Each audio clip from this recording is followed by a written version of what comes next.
bom dia, bem-vindos à primeira edição do CNN Mercado. Depois de subir ontem, descolando da queda dos mercados lá fora, o Ibovespa Futuro opera em queda de pouco mais de 1% em 109.500 pontos, indicando uma abertura negativa da bolsa por aqui. E o dólar tem leve queda de 0,1%, está valendo R$ 5,26. O Ibovespa ontem descolou das bolsas internacionais com a alteração na PEC da transição, que passou a prever que o Bolsa Família não seria retirado do teto de gastos. O texto aprovado na CCJ do Senado abre um espaço dentro do teto de gastos para o Bolsa Família de 145 bilhões de reais. O fato de o programa ser mantido dentro do teto diminui o risco fiscal, porque significa que não há uma implosão do teto de gastos por completo, mas só um puxadinho. Então isso traz mais amarras para o programa, então diminui um pouco da percepção de risco, o temor de risco de descontrole das contas públicas. O mercado também gostou da redução do prazo previsto na PEC de 4 para 2 anos para resolver a questão do Bolsa Família, que antes seria retirado do teto, agora é mantido, mas em 2 anos. E também a bolsa subiu ontem com a previsão de desidratação do valor. O valor de fato foi desidratado, dos 200 bilhões originais ficou em 170 bilhões.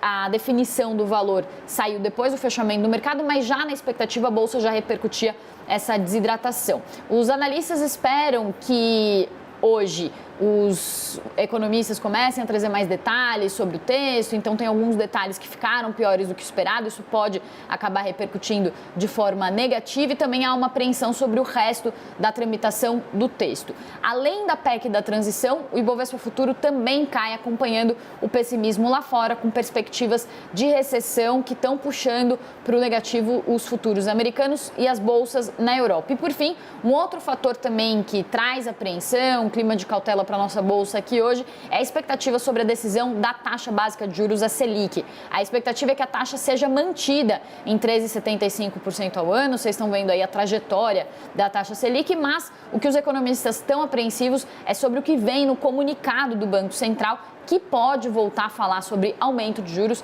por causa do aumento do risco fiscal, de descontrole das contas públicas, diante das discussões sobre a PEC da transição. E falando em PEC da transição, ontem um relatório aprovado trouxe uma referência à teoria monetária moderna, que não caiu bem no mercado financeiro, chamou bastante atenção. Esse trecho dizia que o aumento de gastos públicos não pode provocar crise de desconfiança em países que emitem dívida na própria moeda. A gente conversou mais cedo com Gabriel Leal de Barros, que é economista-chefe da Rio Asset, e ele disse que essa menção à teoria monetária moderna revela como os debates em torno da PEC têm sido pautados por posições ideológicas. Vamos ouvir. Essa menção à teoria monetária moderna mostra que a cabeça, o mindset da equipe que formulou essa proposta é muito ruim, uma cabeça, digamos assim, ancorada no que há de pior, do que deu errado na literatura internacional, na experiência internacional, e mostra de que é um pouco daquela mensagem de que gasto é vida, que a gente consegue resolver todos os problemas da economia simplesmente aumentando o gasto do governo. E não é assim, A gente sabe que existem pré-condições para que expansões ou contrações fiscais deem certo.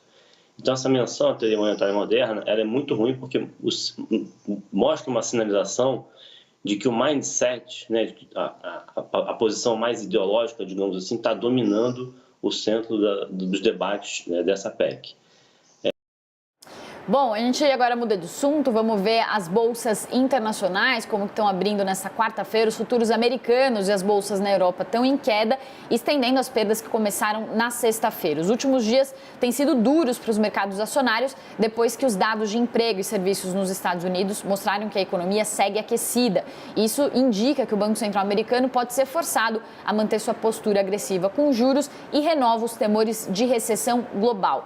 E essas preocupações foram reforçadas ontem por notícias sobre demissões nos bancos Morgan Stanley e no Goldman Sachs, que são dois dos maiores bancos americanos, e também por causa das perspectivas para o crescimento global do ano que vem, divulgadas pela Bloomberg, que prevêem que deve ser o menor crescimento em 30 anos, desde 93, se excluídos os anos da crise de 2009 e também da pandemia em 2020. Também na Ásia, a China divulgou dados negativos sobre exportações e importações. Isso também traz um clima de cautela para o mercado lá fora. E o CNN Mercado vai ficando por aqui. Eu volto mais tarde, ao 12h45, com mais atualizações sobre o mercado financeiro no dia de hoje, nesta quarta-feira, super quarta.